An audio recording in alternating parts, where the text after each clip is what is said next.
Okay, I want to make sure everybody actually got Moodle announcement from me, right? Just make sure. Okay, good. If you're still on the wait list, I don't think any one of you will be, but in case, send me an email. I'll add you to the Moodle. Okay. All right, let's continue with the introduction. I want to finish up for the first compiler. So that's going to be the one we're going to elaborate more as we go through the semester. That's the one using the textbook. But I do want to show you a second compiler example today. That's why it's also, that might be more interesting to you. Okay, I'll introduce the second one just to give more motivation. For the first one, I just want to say a few more things, okay, before we move on to the second one. Basically, this is a diagram we discussed quite in many details, but you don't need to memorize anything, okay, just to be aware of the terms, okay? I just mentioned the terms. I'm not going to explain again, but you can refer to the lecture notes from last time. We got lexical analysis, so this will be the focus towards the end of the course, towards the end of today, and also next week we'll do lexical analysis. And also after that we'll do syntactic analysis about parser, and then the most fun will be semantic analysis. Okay, we'll get there in stage. But do keep this diagram in mind about scanner, parser, and also optimization. Okay, so now I want to give you one example about what kind of semantic analysis you might want to do. Right? What I said last time was a little intentionally vague since we haven't covered much. Basically, you got something called intermediate representation of your input source. And then the idea would be you want to do as many transformation as you like, as long as you preserve the semantics. Okay? It's really important to keep this in mind. It must be semantics preserving. Okay, it's really important to remember. Okay, let's see one example. That one's in a textbook, but I think hopefully that can give you an idea. Oh, actually, you know what? Before I show you that, let me just go over just one little bit more background, okay, which I didn't get a chance to go through last time. Okay, very quickly. So we got basically lexical, syntactic, and for the third one, we'll definitely elaborate that much more when we get there. But in the semantic analysis, every tree that we talk about is called abstract syntax tree. Okay, just get the term right now, but we'll get there. It's basically a tree. You will see one example in just a moment. Okay, and then we're going to do semantic analysis later. Okay, so now let me go over two more slides, just talk about scanner and parser, just to introduce a little bit terms and try to connect to what you learned in 2001. Okay. How long ago did you take 2001? 2 years ago. So would it be fair to say we should really do quite a bit of review this time, right? Okay, I just want to make sure because I'm just worried that if I review too much, you might be bored, right? Okay, let's do review later. Don't worry. Okay, 2 years ago. That's a long time. Okay, no worries. Okay. Okay, for the scanner, basically, you're going to treat the input program as a sequence of characters. You're going to read character by character. This is the first processing to be done by the compiler, character by character. What you will get will be tokens eventually. Okay, and the tokens we pass to the next stage, which is called parser. Okay, we'll go to the next slide. Okay, think about tokens being words. Read individual character, identify them as words. Okay, if you got, okay, let's say this. A very typical one would be, you want to get a token for delimiter. There's something you might be wondering before. I'm not sure if you ever be wondering. Let's say you got your Java program, right?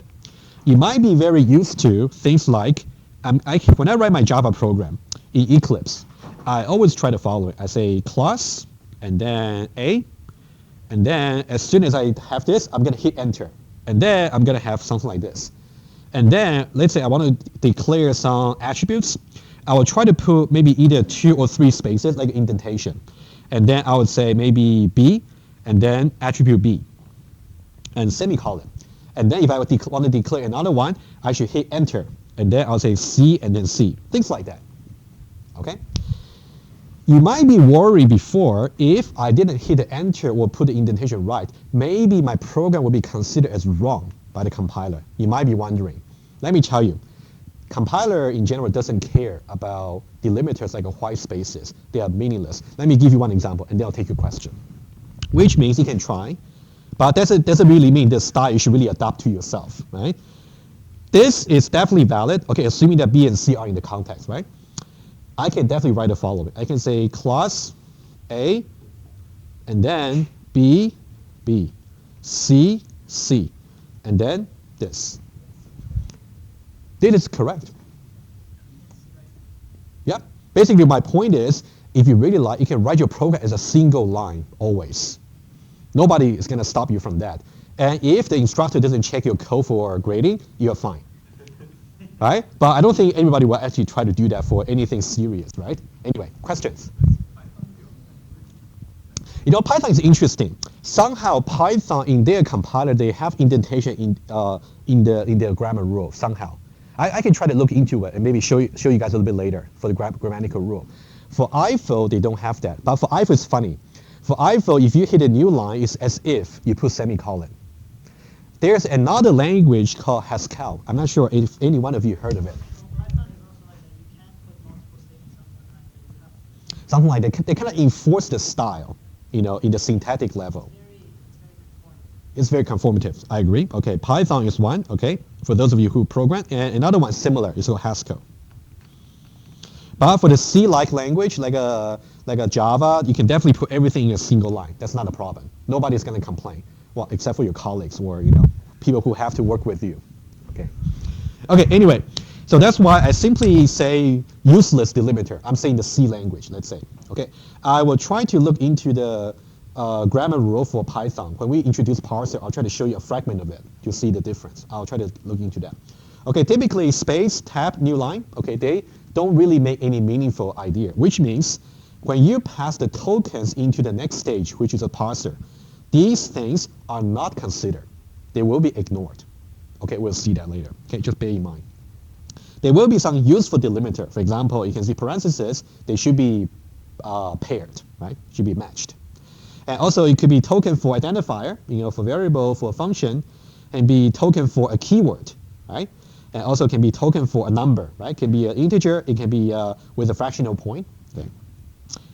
Okay, so now, basically, so these are the very common use of tokens. And now, back in year 2001, how can we specify them? Context-free grammar will work, but it's overkill. Regular expressions, correct, yeah. Context-free grammar, that's definitely fine because it's a superset of regular language, that's really fine. But regular language will do. Basically, we want to specify the linear pattern for the characters, right? When you talk about grouping the two tokens together using grammatical rule, it's non-linear. Then you got to use context-free grammar. Good. Anyway. Okay, so now we're going to use regular expression, and I'll make sure by the end of today, at least, I will show you a roadmap of how we are going to review regular expressions and other things. Regular expression, though, is a very good specification language. However, it's not directly implementable. How can you make it implementable? Somehow, you have to convert your regular expression into a non-deterministic finite automata. And then from your non-deterministic deterministic finite automata to a deterministic one. And then from there, you can implement. So there will be quite a route to follow. Okay, I'll make sure I mention that before the end of today. That'll be the focus for next week. Okay, so now, just a very little bit ringing the bell. What should be the regular expression for the keyword while?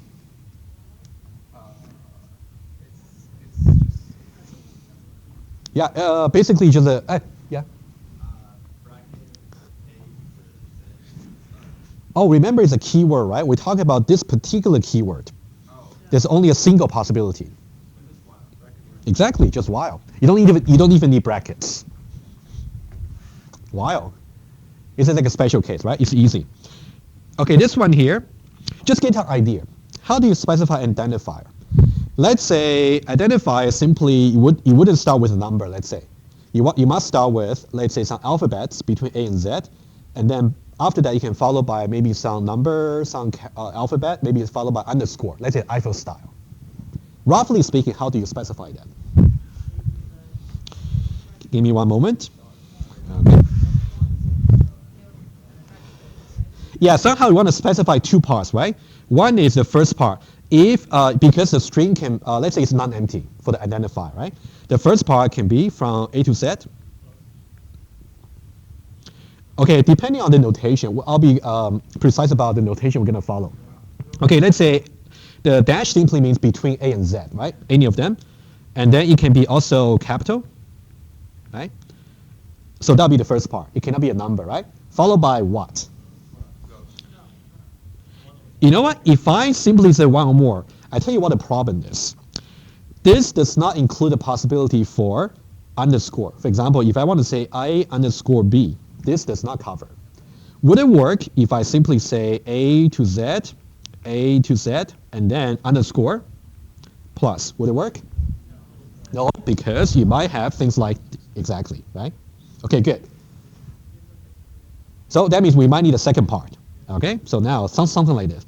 So A to Z, that's the first part, followed by the second part, which may or may not be there. Right? So that's mean I'll put a star. What does star mean? Just 0 or more occurrences, right? Okay, good. Very good. Well, hopefully that's ringing the bell, right? And then, so it could be A to Z, and also it could be underscore, things like that. Good, good. You guys got it. The order here doesn't matter. So it would be okay if, let's say for the second part here, you simply say underscore, A to Z, doesn't matter. It's just like a numeration of the things. Okay, good. Of course, let's say later either in the quizzes or in the exam, if I say, given this particular pattern, I want you to write a regular expression. You guys can be creative, that's okay. Because most likely I will be marking your quizzes. Yeah, since I got only one TA, so I'm gonna mark it, so yeah. So don't worry about following a particular way as long as it's correct. Okay, that's, okay, I also put a number here, I forgot. Okay, it can also be a number in the second part. Okay, one more. For white space, so this is more like a meaningless token, right? White space, in the general sense, it can be a white space, it can be a tab, or it can be a, you know, carriage return. It's more like a, you know, like a special character over there you gotta be aware of. Yes, exactly. So I think for all the programming languages, they have some library for regular expression. So depending on which one you're using. Okay, good. All right, anyway, just to get some feel. Okay, that's about tokens. And we'll come back to here next week to say a little bit more. Okay, about parser. Oh, one more thing. If you specify something like this is very good. Okay, let me give you a little bit idea. Okay. If I have a regular expression like this, let's say I have white space, tab, and also carriage return, for example. Okay, just one example of regular expression. As far as this course is concerned, there are two things you should know how to do. Okay, two things. Number one, you should know eventually, I'll just say eventually, you can convert this into a deterministic finite automata by following some route, some conversion. And then from there, you should really follow certain algorithm to implement it. And then you can get a scanner. That's one way to go. Okay? That's just for your knowledge to see how things should be done theoretically. However, when you do your projects, don't follow this route. You don't want to implement a scanner yourself. Okay? What's going to happen for your project, maybe not for the assignment. For the assignment, I might want you to go for this route to get some experience. But for the projects, what you will do is you will definitely write something very similar to this regular expression. Maybe the syntax might be a little bit different. And then you'll simply pass that to the Antler tool. And then it's going to generate scanner for you. Basically, this process over here can be completely automated, or think about Antler itself is a compiler. It's a compiler, and what's the input language? Regular expression. What's the target? Scanner. More to that. Later on, if you simply give context-free grammar and pass to Antler, it can also generate a parser for you. Okay, we'll also get there. Okay, I'm just saying, so there are two possible routes you want to be clear about. Right? One is to do it by yourself. The other one is use a tool. Once you graduate from this course, you definitely want to go for a tool like Antler. Don't do it by yourself, right? It's tedious and error-prone. Okay. All right. So now let's talk about parser. Okay. So now you can see the input for the parser will just be tokens by some scanner, right? So now we assume that there's no spelling mistake. So every token there is actually correctly spelled. And then we're going to do some syntactic analysis, and then eventually you get AST. I'll talk about AST in the next one. Okay. And the analogy will be just sentences in your essay. Okay. And then Oh, actually, we discussed this already. Let's say you have a program where there's no token error, there's no grammar error. Would it be meaningful necessarily? Not really, because it may not be type correct, right? Or just for English essay, you may talk about just nonsense, okay? Which I read quite a lot. Not you guys, maybe from other courses, yeah, in the final exam. All right. So eventually we want to do semantic analysis. A very typical one is type checking. Basically, all the compiler for the IDE you're using, they support type checking. C#, IFO, and also Eclipse, right? I mean for Java. So code optimization is also very conventional. Basically, eventually, let's say you want to compile your C code into a machine assembly. There might be some optimization you want to do. I'll give you one example in just a moment. Okay.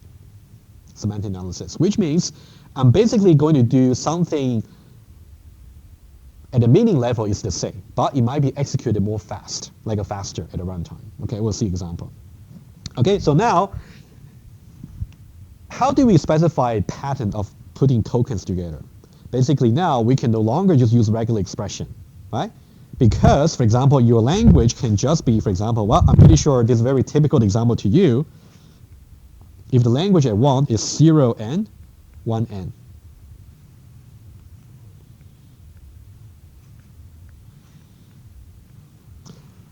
Does that look familiar to you? Oh yeah. Can you use a DFA or NFA to specify it? No, because it's not regular. But for this course, don't worry. You don't need to prove it's not regular. Okay, we don't really go that way. We don't go that far. Okay. I might just mention some reference to you, but okay, not regular. But this might be the way we want to put tokens like a 0 and 1 together. But itself, when you want to specify it, you cannot use, oh, sorry, non-regular. Okay, so it's context-free. Okay, so now we want to use context-free grammar. Okay, so let's just see one example. Do you want to take a little bit of sketch? Let's say I want to do the context-free grammar for a while loop in C. Let's say in Java. How should the grammar look like?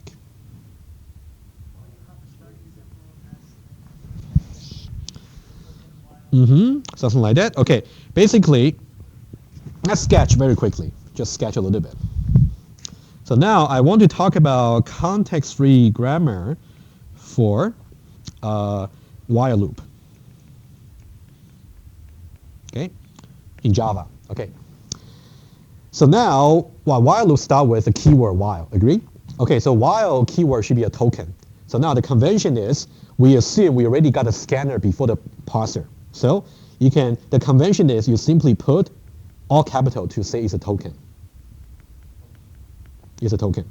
Oh, how about this? I'll say T underscore while. So that means every time when you see something over here, that means it's basically corresponding to at the input file level. It's actually like a while over here. It's corresponding to it. It's like a token. Okay. Followed by yes, token, exactly, token. It's, okay, let me just, okay, token, left parenthesis. That one there, okay, that one would just correspond to, like that. You need to have it. Well, let me ask you this. If you don't have it, if you didn't have it, so that means you will actually allow something like this. While I not equal to 0, and then let's say, I would say print. I, over here, I++, for example, right? Should it be valid program? Well, as far as the grammar is concerned, it might be okay if you didn't specify the parentheses, right? But now it's not valid Java. Right? You're missing the parentheses. So that's why you should put this guy over here. Okay, so now here's something important. Okay, let me just go a little bit ahead. So symmetrically, I should get also right parenthesis or token. Okay, let me be consistent. Okay, that's how you should name the tokens. You know, when you get to that's how you will see it when the Antler generates the tokens for you later. Token right paren. Yeah. Yeah, I agree. Just give me a moment. Okay, let me get the tokens out first. Okay, let me just erase this. Okay, and then I also get token left curly brackets.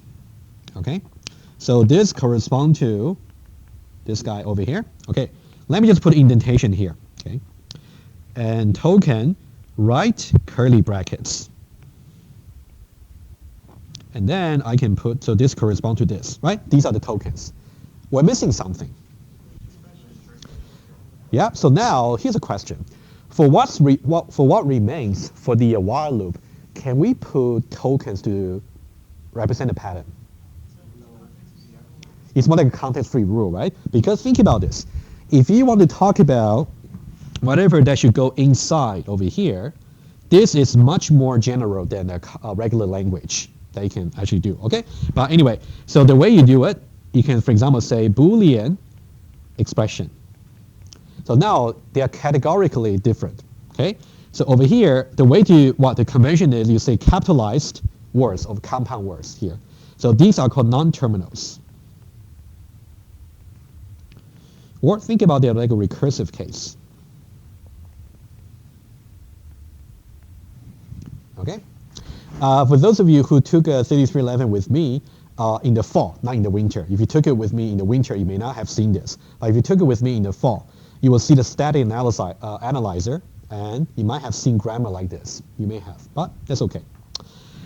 Okay, so Boolean expression should be further specified, and then over here, you might have another non-terminal, maybe call it maybe instruction or something like that. Okay, and the whole thing should just be a non-terminal called while loop. Okay, and then, so I'm running out of space. So there'll be colon, colon, equal. So that means while loop is defined as this guy here. And what should be further specified would be, I should specify what Boolean expression is, because it's non-terminal, something. And also instruction should be also further specified over here. Okay, that's a context-free grammar. Today, just want to give you a little bit ringing bell, but we'll definitely get to details after the second week. Okay, any question for me? We want to play with this just a little bit, just to get you the intuition for optimization. Okay. In the slides, I got something basically the same. Oh, this is the same. You can see while loop is defined as while and this. And now the only difference is, notice that, I put a rule in a single line. Which means, if you compare with what I just did, do I really have to put these two, do I really have to put this, this, and this in different lines? In the I don't have to, because they will be ignored by the compiler eventually. Okay, I put everything in a single line. Okay, I call it implementation as opposed to instruction. Okay, let's assume Boolean expression and implementation, they're somehow specified, just for our discussion. Okay, so now I'm just going to switch to a clean page over here. Okay, do you have any question about this grammar here? Question? Yes, go ahead. Oh, actually, might be worth discussing. Okay. So basically, oh, actually, that's good. Okay, I'm just giving a little bit more discussion about implementation. Okay. So notice one thing. Can you look at just the rule for non-terminal over here and tell me, number one, how many possible derivations I can make from the rule for imp? Oh, actually, you know what? Let me be more, a little bit more precise. Okay. Starting from imp, how many possible ways to proceed with a single step? That's what I meant. Of derivation. I think that's what I meant. I heard one.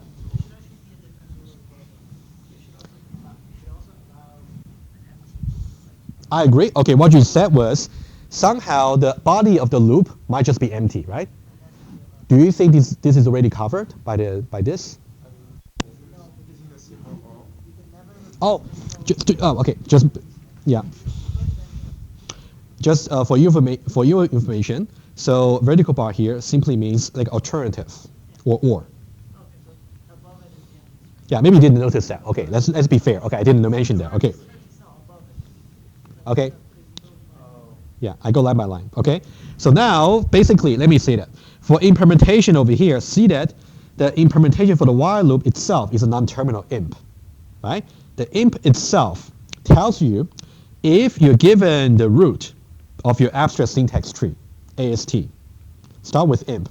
There are two possible ways for you to derive further for the first step. Either you can say, I'll just go for the first one, which is empty. Derive that into epsilon. Do you remember epsilon? Okay, good. Okay. Or I can say imp over here, and then derive that into 3 parts. So in general, it's like a B tree, not binary tree. It doesn't have to be binary. Although, if you really want to prove some property about context-free languages, remember about Chomsky normal form? Okay, that's when you want to convert everything into binary. Anyway, so implementation here. So you will have, you got instruction over here, followed by a token. I should have said, okay, just semicolon. Or you can say T semicolon, and then followed by imp. As a first step for derivation, you can either go for 1 or go for 2, depends. Okay, so now if you choose number 1 right away, that means the body of the while loop is empty. Okay, and then, for example, very quick, we will definitely go there a little bit later. Let's say y or something here. What will be the difference when I say x is assigned to y, semicolon, number 1. Number 2, if I also got another one, let's say while x is assigned to y, sorry, I'm running out of space, y is assigned to z, for example. 2 assignments. So now, what would be the difference here? Recursion here. Okay. Anyone from other table? You know, just you guys are very active. I like it, but I'm just saying, you know. Okay, I agree. Why don't we try very quickly, right?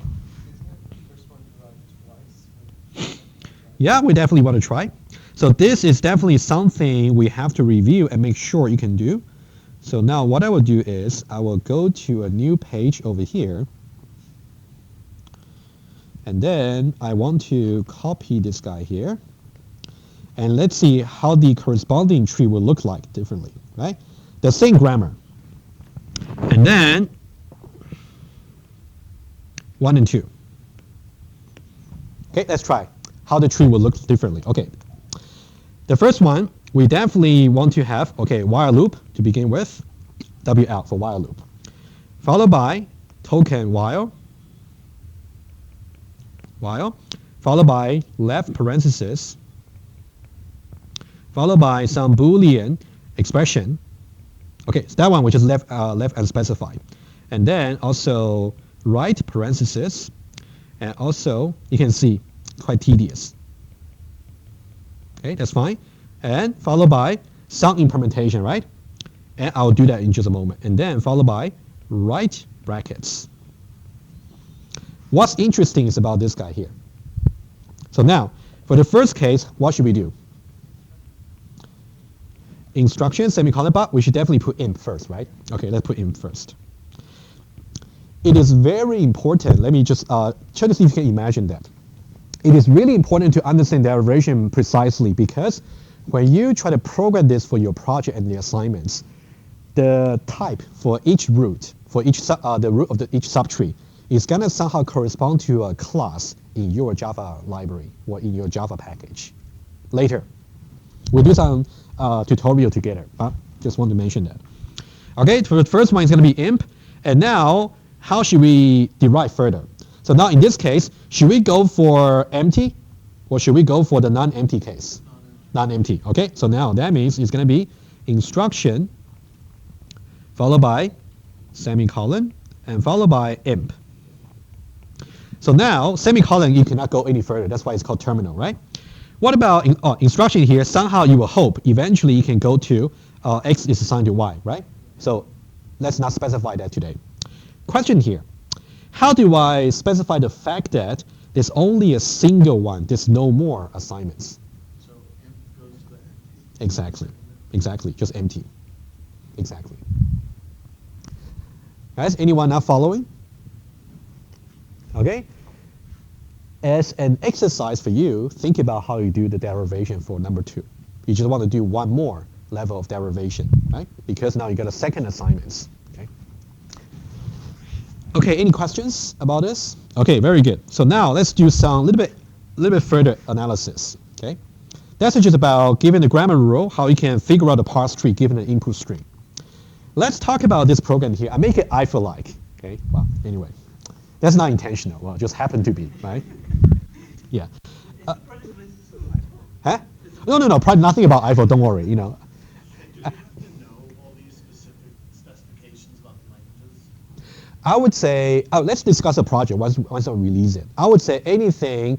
If I need you to do some research, I'll give you the reference to do research. Otherwise, I'll give you precise specification. Okay. Yeah. Yes. Do we review the syntax of No. Don't bother. Don't bother.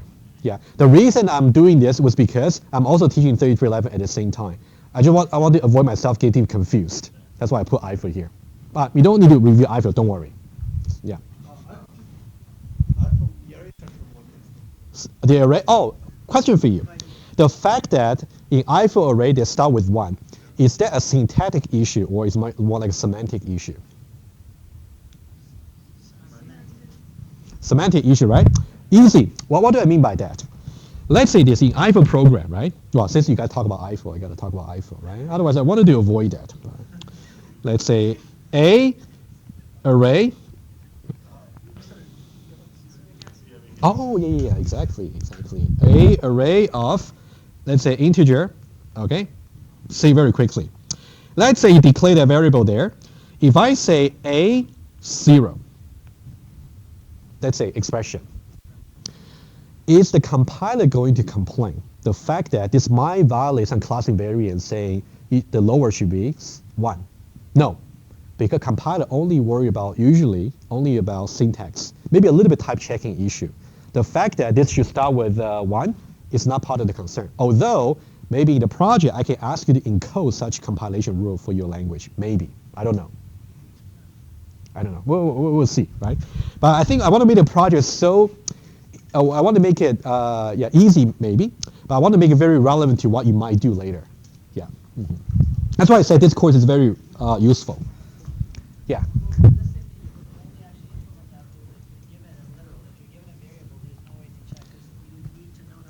That's true.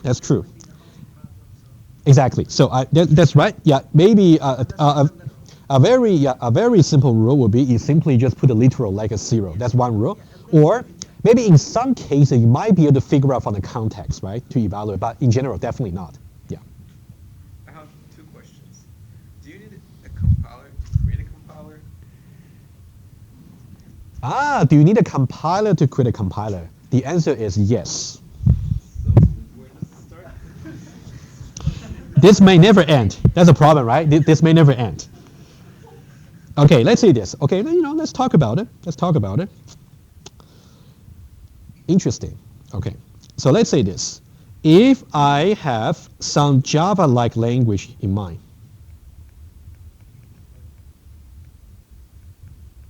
doesn't have to be Java, just Java-like. I want to create a tool for that. Okay, for this particular language here, I know that it should have a grammar. I'll say context-free grammar. I'll say my language, right? And also, I should really specify regular expression for individual tokens, right? Regular expression, I'll say mine as well. Okay. However, in order to create such a language tool, in order to create a compiler for this, I need another compiler. Okay. So now what's going to happen is, let me just draw the diagram. Given this, given that, and then you can pass that to the tool we're going to use, Antler. And Antler itself is a black box, like a compiler. You don't need to know anything about how it is implemented. Mm-hmm. And then I will draw a little bit connection to what you have seen already. Okay. Anyway, For Antler, they can generate a parser, and they can also generate a scanner. So that means from the parser and from the scanner, what's so amazing about it is, so now if you have, for example, let's say I got program1.mine. Let's say that's the extension for my program, right? If I pass that into the parser over here, it can be processed according to whatever I specify over here. If I pass that into scanner, it can also be processed according to what I said over here. So Antler over here is really amazing. If you don't have Antler, that's too, well, I tell you what, let's say once you graduate from this course, let's say later on you go to your job, for whatever language you might be working on, let's say, I would say all the mainstream language, like a Python, C#, maybe C++, they all got a corresponding tool like an Antler. That's not a problem.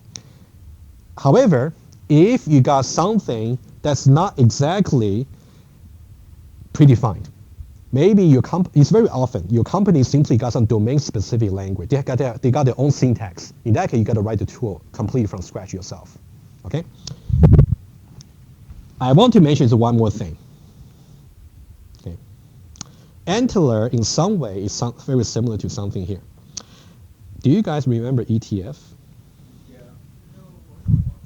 You don't want to. Okay. Anyway, I want to mention very quickly. Okay, if you cannot imagine that, that's okay. Okay. You don't even want to. Okay. ETF, basically, well, think about how amazing ETF was. Well, even though you may not want to recall that, right? Think about what ETF did. Since I just want to make an example. Yeah. How about 3 minutes? Okay.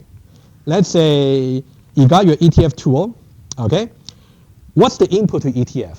It's more like a grammar file, right? You will say system, for example, analyzer, or maybe analyzer or battleship, right? For those of you who took it in the winter, you will say let's say events dot maybe txt. Remember, what it generates is basically a self-contained project of iPhone, right? It's a compiler. Okay. So that's also just another case, like a parser generator. And then remember, this project itself can actually take your at01.txt, and then whatever you pass over there, it can generate at01 maybe out.txt, right? So itself has capability to parse. By the way, do you know who wrote it? I did. Yes, exactly. Yeah. No, not really. Well, actually, Jonathan actually said that might be a nice, useful tool. So I wrote it when I was a postdoc a long time ago, and then he kept using it. I wrote it when I was a postdoc back in 2015. And then, so he said, this might be a good idea. I tell you what, because we want you to create your own classes, that's why we generate this, so you got a placeholder for the model. Anyway, take questions. If you don't understand this, that's okay, right? I just want to draw some connection. Do you have a limit for recursion? Do you have a limit for, what do you mean, do you have a limit for recursion? Well, you can keep the place. Actually, there's a limit of the number of lines you can have inside of, inside of brackets in Java. There's a limit of lines. Yeah, I would say maybe, how about this? You're only bounded by how much your memory can handle. Yeah. But I would say for realistic program, you shouldn't worry about such thing, right? If you have over 30 or 47 lines within like 2 brackets, I think it's going to give an error. In one file, you can't have more than 10,000 lines. Oh, they have this such rule? Interesting. Yeah, but for this course, when we test your parser, we'll test your compiler, we not go for the extreme. I think up to several hundred lines is fine. Okay. Well, that's the thing that actually just in the scanner with like basic checks. Yeah, yeah, definitely you can check that. Yeah, to say I will reject to grade your submission if somehow, well, something like that, right? Yeah, don't worry. Okay, anyway, so that's just an aside. So let's go to the actual example. So now let's say, consider this. We got B is assigned to something, C is assigned to something, A is assigned to something, right? And then we are trying to run a loop from I until N. Let's just say I and N. Oh, I'm sorry, this one should be 1, not I. It's a typo, okay? We run a cross loop from 1 until N. And then the variable should be I. I think when you guys took 3311 in the fall, 2017, there's no such is, right? You just got s is a cursor. Now there's a syntax for that. Is just like a variable. Huh? You don't need to use dot item. Okay. Oh, actually for 2018 as well, right? Okay, but anyway, it's now there. Yeah, if you say s over here, it's going to give you a cursor. But if you don't know what I'm talking about, that's fine, right? That's fine. And then you say loop, okay, and then for every iteration, I'm going to read some value to d, and then a is reassigned to a times 2 times b times c times d. Okay, good. Okay, so now let's think about if this is something you're doing not at the specification level, but very close to machine code, very close. It's not quite efficient.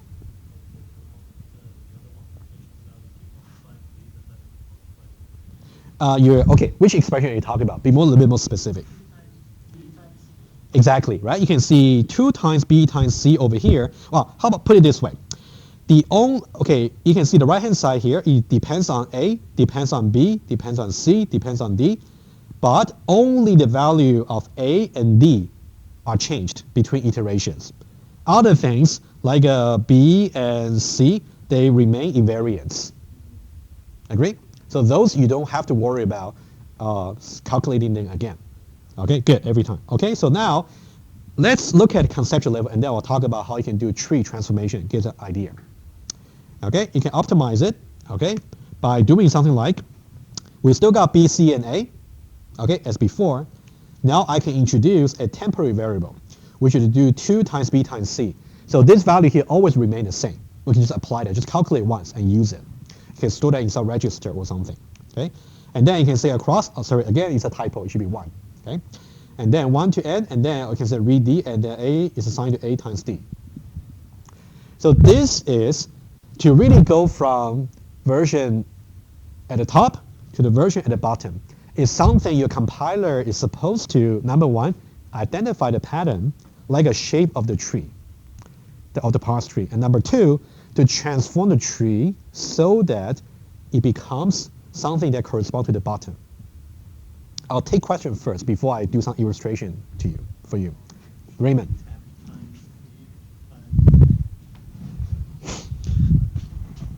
Okay, let me say, I might make some typo. So now it should be a times 2, it should be a times, yes, it should be a times, yeah, sorry, just making typo. Yeah, I'll change that. Should be a times temp times d. I agree. Good, very good. I'll fix it, don't worry.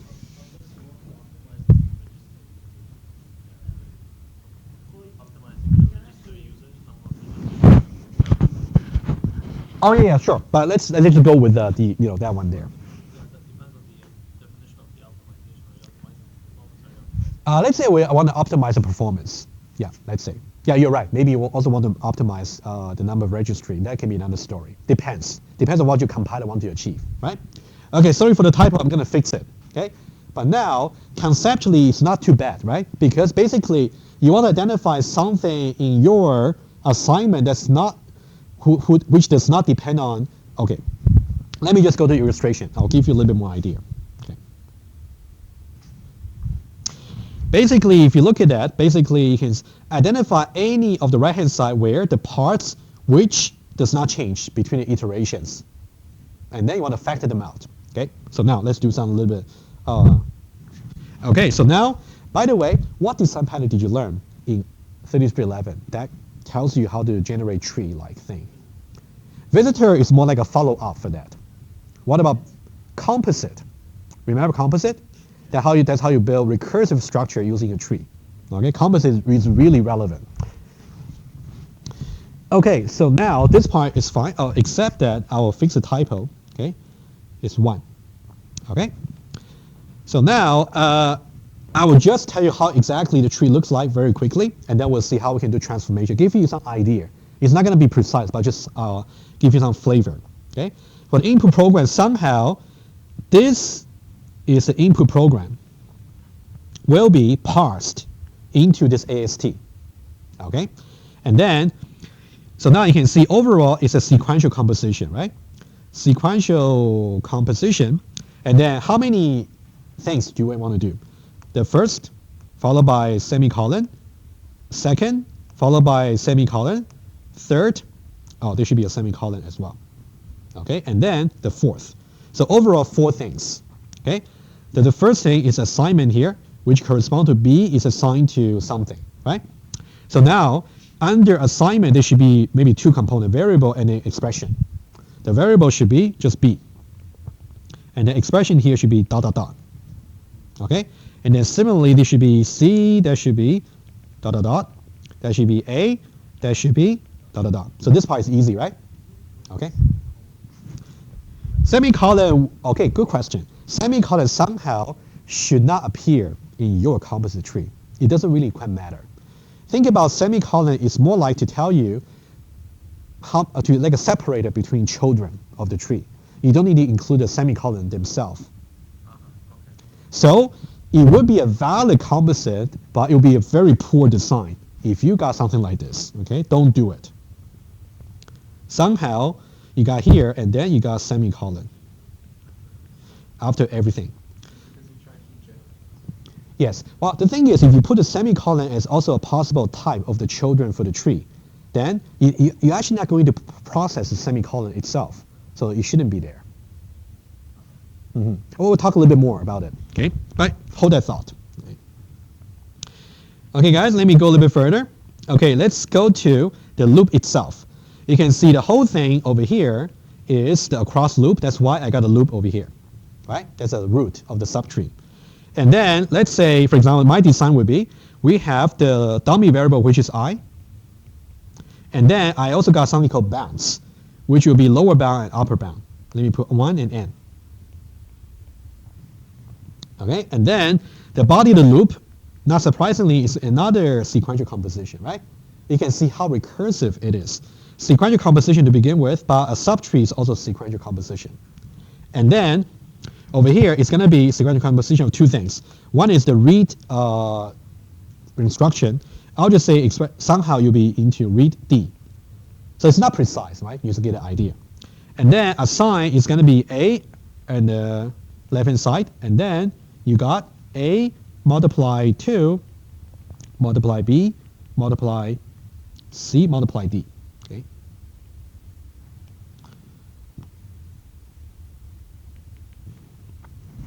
Okay, any question about somehow informally transforming this input program into this abstract syntax tree? It is called abstract syntax tree because when you look at a tree, you don't necessarily know what's the original syntax, right? Because semicolon has been factored out. Across has been filtered out as well. And loop has been filtered out, right? Abstract syntax tree, okay? Okay, question here. So now when you do the optimization, first of all, you should really be very clear yourself. How am I supposed to apply the optimization rule? Okay, so let me just do that quickly. Since I got my input tree over here, so I'm just going to copy that. Oops. That's the output, right? So this is the output eventually we'll get. But before I do that, let me just put it here. So I want to do the optimization together with you quickly. Delete. Okay. And now let me just fix it. Right? I do have typo. So this should be 1. Okay. So this is temp multiplied by D multiplied by temp. Okay. That's the outcome, right? So now imagine that, well, your transformation function is going to take the tree over here as input. Somehow you should do a little bit processing to rewrite a tree, restructure the tree, so that it becomes something like this. Okay? Exactly how this can be done programmatically will be up to you when you do the project or the assignments. But I just want to give you a little bit idea. Okay? Basically, the way to do this is you're going to do transformation will definitely be go from the root, and then every time when you realize you are now in the context of a loop, body of the loop, right? You can see under the context of a loop over here, and now we talk about a assignments. And then you should really look at the right-hand side of the assignment. For example, one instance will be the right-hand side A times 2 times B times C times D. Extract all the variables over here and try to see whether they should stay invariance or variance in the loop. How do you know if the values ever change themselves? Exactly, if they're ever the left-hand side of the right? So now I'm going to just go over quickly. Is A going to be a variance? Yeah. You might just want to maybe because of a helper method, right? So you can see A, 2, B, C, and D. We want to choose everything that's actually going to stay the same, right? In this case, A, actually, you can see A actually appear over here already, right? So A is going to be changed, okay? So now I shouldn't include it. What about 2? It's a literal. You can say that also stay invariant. So, oh yeah, exactly. So now this one, it should be somehow picked. And also B does not appear in any of the body of the loop, right? In the context of the loop, basically, there's no other left-hand side. In case if I got another thing, maybe B is assigned to something, then B should not be picked. Okay, good. Okay, follow the similar rule. So now that means 2, B, C, and D. I agree with you, sorry. Because of read D. So again, exactly what you mean by the variable is not going to be modified, you should be very careful. Not necessarily just the left-hand side of the assignment. It could be read something, right? Okay, so now you pick 2, B, and C, and D is not, because D is here. Okay, and then, so now here's kind of the thing. At this stage, I'd simply identify the parts that will trigger some restructuring, right? 2, B, and C. And what I will do now is, I should really say, before this particular loop, I'm going to use maybe pink. Before this loop, I'm going to insert a new branch over here. And then over there, I'm just going to add another assignments. I'm just restructuring the tree. And then over there, I'm going to somehow maintain a list of variables. Because this is only one thing I want to really write, right? There could be multiple instances of this. Okay? For example, I might just say temp over here. And then it's going to be B2 times B times C. So this will be just another 2 times B times C. And then go back to here. And then I'll just replace everything here. Just replace this guy over here by 2 times temp. Just temp. Thank you. Okay, it's a little bit informal, but I just want to give you some idea. This ought to be done programmatically. Okay. So that means recursion is really important when you do compiler. Is it possible to do compiler without recursion? Well, maybe not, right? Yeah. So if you're not very good in recursion, either drop the course or you want to talk to me as early as you can, so I can help you on recursion. Either way. Okay, I'm just saying recursion is really important. Okay. Above temp, there would be, because temp is a type of variable, right? Yes. You put a bar there. Yes, I agree. Definitely. I was just being a little bit too informal, right? But when it goes recursively, it's going to recur back to the bar. Yep, exactly. So now assign, you should really get var. I absolutely agree. And then, so this will be temp. And similarly, this should be assign and then expression, right? Yeah, exactly. Yeah, but you get the idea. Mahu, yes.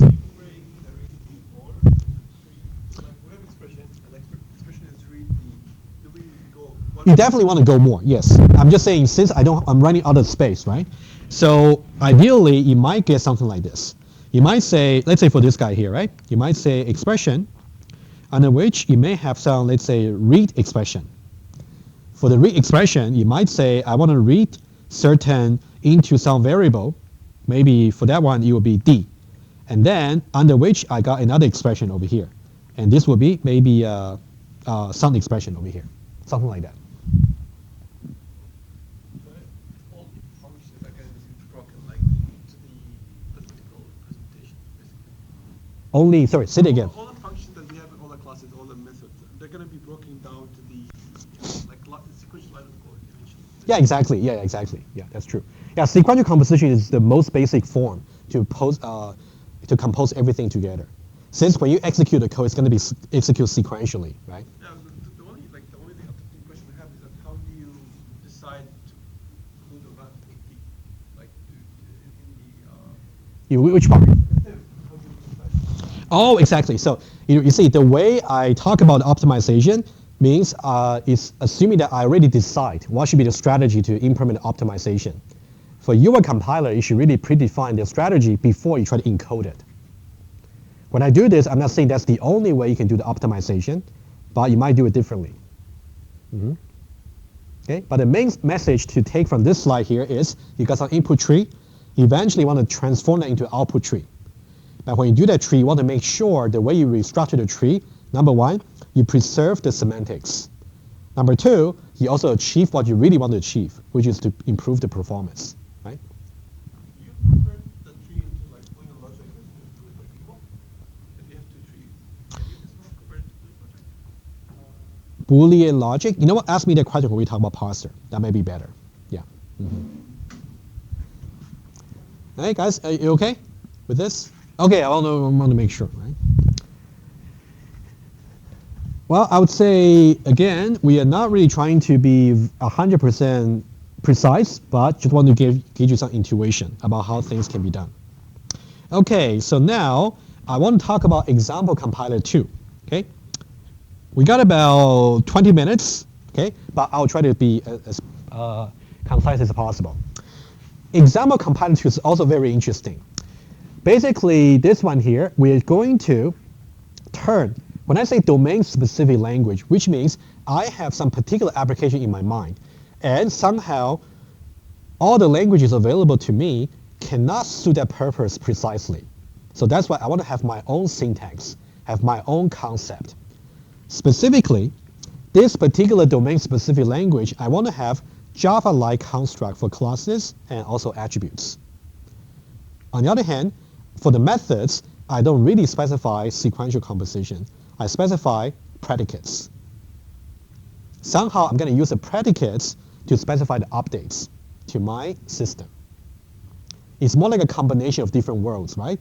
You don't have such language that's available to you. So what I would do instead is to define my own syntax for the domain-specific language and then build my own tool. Okay, that's kind of the rationale. Okay.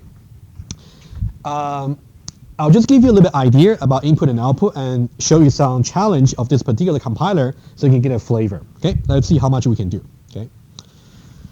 Okay, so number one, the input program in the domain-specific language, there are two parts. Okay, data model, basically class and associations. Associations is what they use in UML. Basically, just means attributes. But for 3311, we'll talk about client-supply relationship, right? So they are equivalents. So now let's talk about this particular system here. I wouldn't go into thorough detail, but I'll just give you some idea. Okay. So this is part of the model. Oh, by the way, of course, this is not a syntax just yet, just conceptually. That's how you can specify. Okay. I'll just give you one example. Okay. Part of it is like this. You got lots of connections between the classes, basically, right? I'll show you some of them. Let's say this guy here, I have a class called account. That's a bank account. I have another class called traveler. It's more like for a hotel reservation system. I'm saying the following.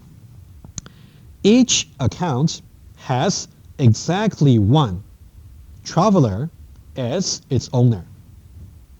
Okay? Each traveler has 0 or 1. Okay, dot dot means either one, right? From 0 to 1. Either 0 or 1 account as its account. What you can think about, basically, these are names of the supplier, right?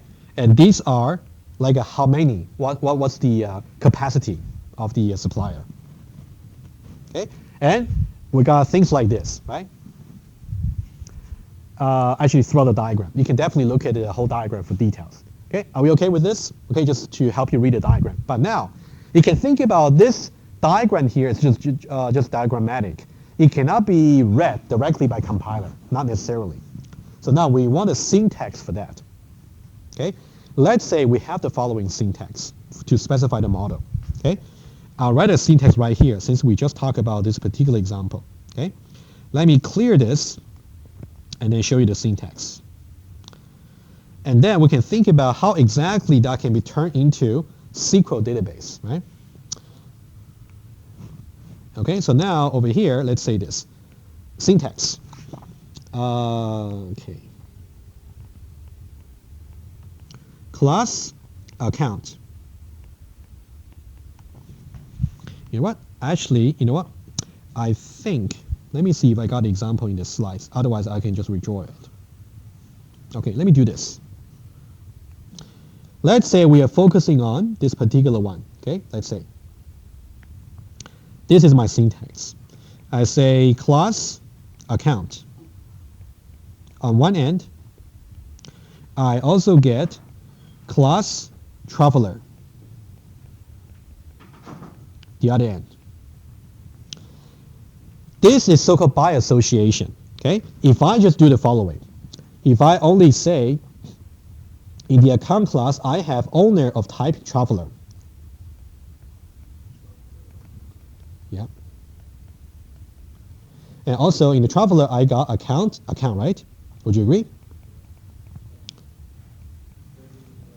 But somehow some information is missing, right? Basically, several things are missing. Number one, this multiplicity is missing, right? Number two, the fact that they are mirror of each other is also missing. So now let's say with this, our syntax should look like this, okay?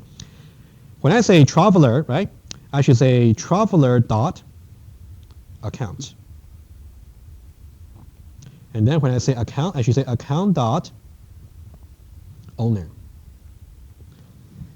Basically, it's saying the following. I'm just talking about domain-specific language, right? Exactly how the syntax should be designed is up to you, okay? What is my saying like this? In the context of the account class, I have some owner, which is of type traveler. The traveler itself has a corresponding attribute over here going back to this particular account. So that means they're linked together. Okay, so that's why I say account dot. And this syntax does not normally exist in the language you have been using. So that's why we are just introducing it. Okay? Just create variables like both classes to specify variables. Yeah, sure. But I'm just saying, for my purpose, I just designed this particular syntax, right? Oh. Yeah, that's why it's called domain-specific language. And then, besides that, I can also specify the multiplicity. Let's say the owner over here is simply just 1. Let's say my syntax will be just 1 over here. And then here I would say 0 dot dot 1. So what's the message to pick up here? Conceptually, I really want to have a language to syntax to support the association I specify diagrammatically. How can I design the syntax for that? So that's one possibilities. I can design whatever syntax I like as long as I can specify context-free grammar for this and then have a tool to do the transformation. Okay? Good. That's just an idea. And then let me go a little bit further. Now here comes the interesting bit. This is just the syntax for my domain-specific language. But now, if I pass this input program to my compiler, what I really want to generate are SQL database tables. How do I do that? SQL. Do you know SQL? Oh, database, right? SQL. Oh, that's how you pronounce, right? SQL. Yeah. Okay. Just want to make sure. Yeah. So guys, okay. Let me just let me leave you pressure a little bit. This is not covered in the quiz, right, or in the exam. So this is just meant for example. I want to show you eventually.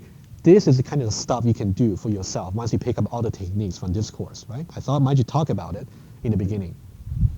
Okay, let me give you an idea right away. Okay, anybody want to speak up about strategy? Basically, you can think about your attribute might be primitive type, your attribute might be reference type, right? Maybe referring to other classes. Your attribute might be single valued, it might be collection valued. How can you handle all these cases and put them into a SQL tables? How can you patternize the strategy?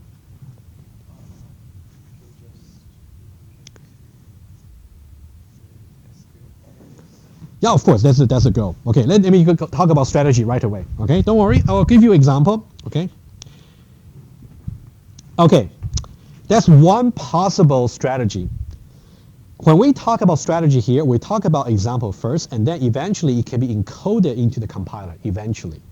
Okay, let's just talk about this one. Okay, let's say this. Before we talk about the strategy over there, let's say we got two classes, A and B, right? Two classes, and then we got attributes. So let's say we got S of type string, AS, a set of something. And this one just talk about by association, right? Just for now. Okay, and then it tells you can have multiple values, and then you got IS, different attribute over here, right? Yes. The objective is to turn these into like an SQL tables. Yeah. So basically, think about what your compiler would do is to basically take these classes and then to analyze them and to see how you can turn them into tables. Okay. So now let me tell you the solution right away. Okay, just give you some idea.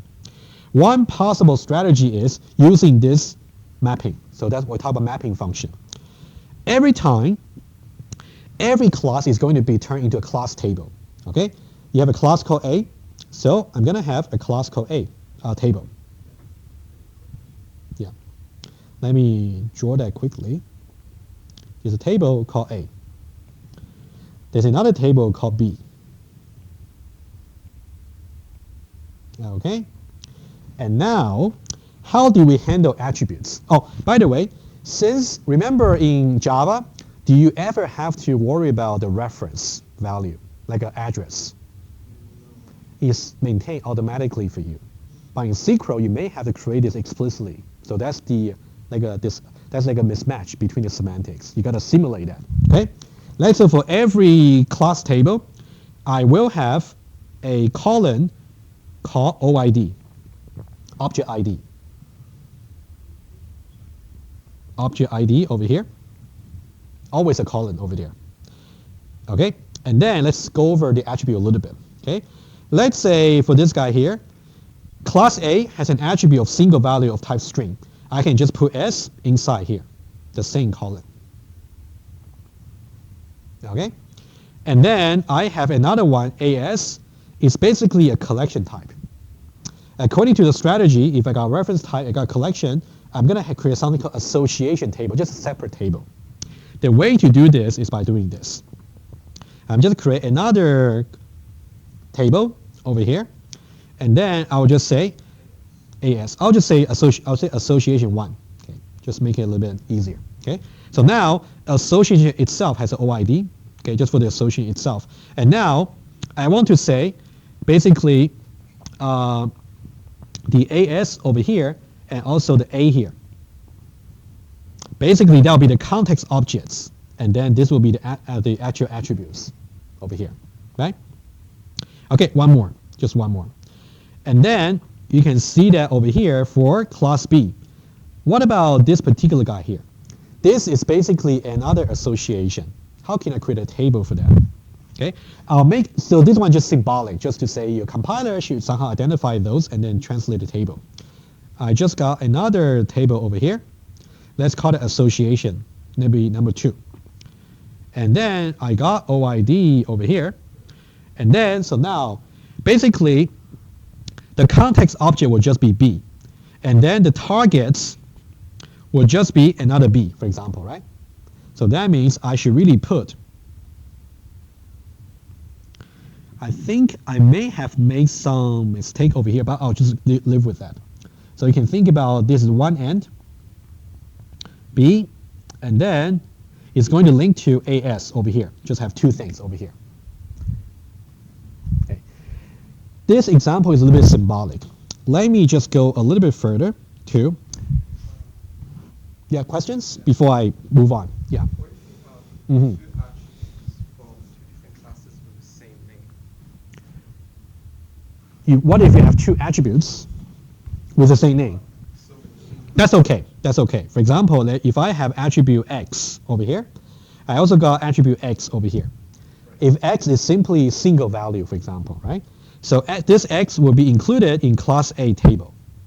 And this X will be included in class B table, so there's no clash. Right? Yeah, just one example, right? Of course, that kind of issue must be resolved before you try to program your mapping. Okay? I'll give you one more example that's actually not quite symbolic. It might be a little bit easier. Yes? So association one table, Yeah.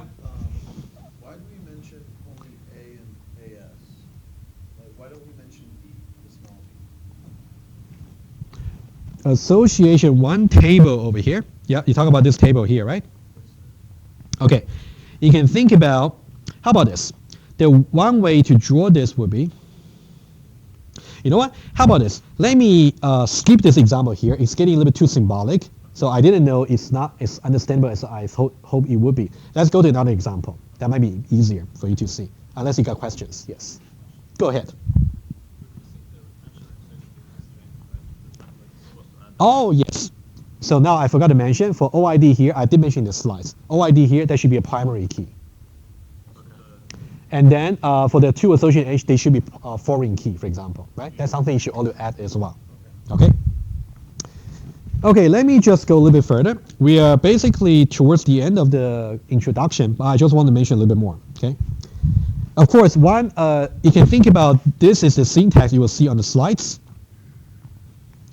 You basically got three classes over here, and then you can see for the attributes, this is how we declare the attributes, as we said.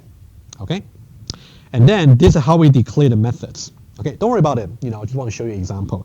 All you want to think about is, if I tell you this is the domain-specific language you have to build a compiler for, how do you define the grammar for that? That's what you got to think about. Okay, keep that in mind.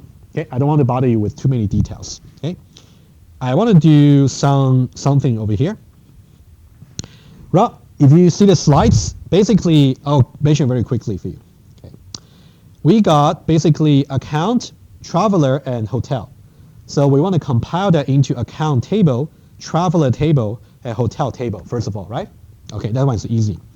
And then we got the orange association, so that corresponds to an orange association table here. We also got a pink, so we got another association table. That's all you got to know. Okay, good. So now, one of the most challenging parts for this compiler is, what if?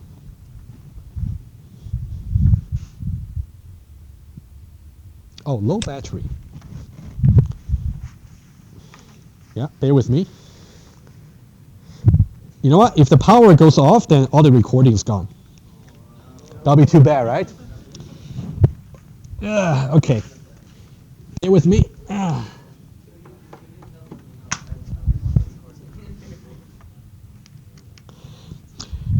Okay, guys, let me say this. If you really find it a little bit lost for the compiler number 2, you can get, number 1, you will not be on the quiz. Don't worry. I just want to show you an example, right? Number 2, if you really want to find out a little bit more, it's actually publishing a paper. You can definitely go over the paper. Okay? And do you know who published the paper? Me. Oh, yeah. Actually, it's part of my PhD thesis. I just want to show you a little bit what you can do. Okay? Okay, anyway. No pressure about understanding this completely. No pressure, okay? I just want to give you some example. Okay, so now let's go a little bit further. I want to go over one more point. Okay, generate tables and generate, there's something called store procedure. I'm not sure if you learned that in the database course. Store procedure basically means you can store a collection of objects, group them into a function, basically, okay? So now, think about this. In the OO world, you have the dot notation, agree? And if I got, let's say, for example, let's say currently I'm in the context of account class, I want to say account.owner dot the list of registration. Okay, I can easily do this. But now the problem is, if this is my input language, eventually it will be put into SQL queries. How do I transform this into SQL queries? I can definitely link to databases, but what kind of query should I write? That's my question. For those of you who took the database course, give me some thought.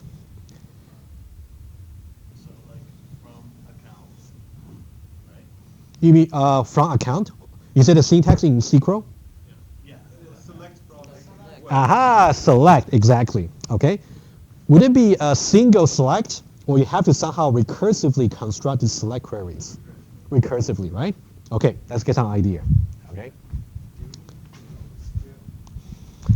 For this course, okay, if the project really requires any language, for example, SQL, since I'm going to release it before the reading week, I'll give you enough time. You can do a little bit of research, so you can pick it up. Don't worry. Okay. Okay, so now let's just get some idea quickly. Okay. Somehow this dot notation here correspond to 3 table lookup. Actually 2, sorry, 2 table lookup. Given that this is actually some value, okay, and then we want to say this the only the reg list, and then this will be the nested select. Okay, I'll just give you a little bit idea. And then, so now over here, you know what? This one will take a little bit time to explain. I would suggest I will take the first 5 or 10 minutes on Monday to finish this part, and we are done with the introduction. Now, I do want to give you a little bit pre-study to do for Monday, since we're going to talk about scanner. Okay? Would it be okay? Okay. For this one, I'll definitely go back to the example. Okay?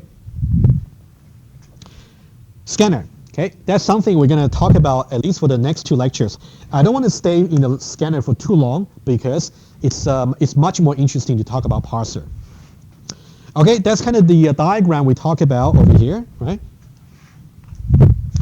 So that's a diagram you're used to. Okay, let me just put it here. Okay, I only need a few minutes. Okay, bear with me. Okay, so now lexical analysis, that's what we're going to talk about. Okay, so now what I want to say is go to the slides, and then I'll go over this again on Monday, but I want to remind you about this diagram over here quickly. Okay, I'll go over that, don't worry. Basically, we might start with some regular expression over here. So this is something that can be input to some parser generator like antler, as I said. Okay. Once you get your regular expression, we have to know how to eventually get to a DFA. Okay. The way to do it is, first of all, we have to know how to go from regular expression into NFA. Oh, I beg your pardon. That's what I meant to go. Sorry about that. Now it makes sense. Okay, regular expression, that's how you started with. And then you want to go to some NFA, epsilon NFA to be more precise. Does it ring any bell? Okay, so I think that the way I'm going to do this next week, because this is not redoing 2001, right? It will be example based. I'll give you a little bit of formalism to show you, and then I'll do example to ring the bell. And then you can also do the readings yourself. Okay? So regular expression, and then to epsilon NFA. And then from epsilon NFA, we want to know how to go to DFA. There's something called subset construction. Did you guys do it? Okay, if you're yes or no, that's okay, but we're going to learn this in this course. Okay, that's okay. And then after this, oh, this one I'm not too sure if you did it, I doubt. Let's say given a DFA, there might be some minimization process you can perform to make sure you got a minimum number of states. Maybe, maybe no. Anyway, there's something we can talk about briefly as well. Once you get to your DFA with a minimum number of states possible, and then you have some very straightforward algorithm to turn that into code for the scanner. Something like that, but we'll get there next week. Yeah. Okay, and then the only thing that we may not cover in this course is how to go from DFA into regular expression. Okay, that's actually mentioned there. It's actually using something called state elimination as well. I'm not too sure if you did it, but that's okay. Okay, you did it? Okay, I guess it also depends on the instructor, right? Okay, that's all I want to mention now. Okay, basically for the next 2 classes, we're gonna do scanner, and then I'll try to make it example based, so you can pick up the knowledge. Okay, I'll see you next Monday.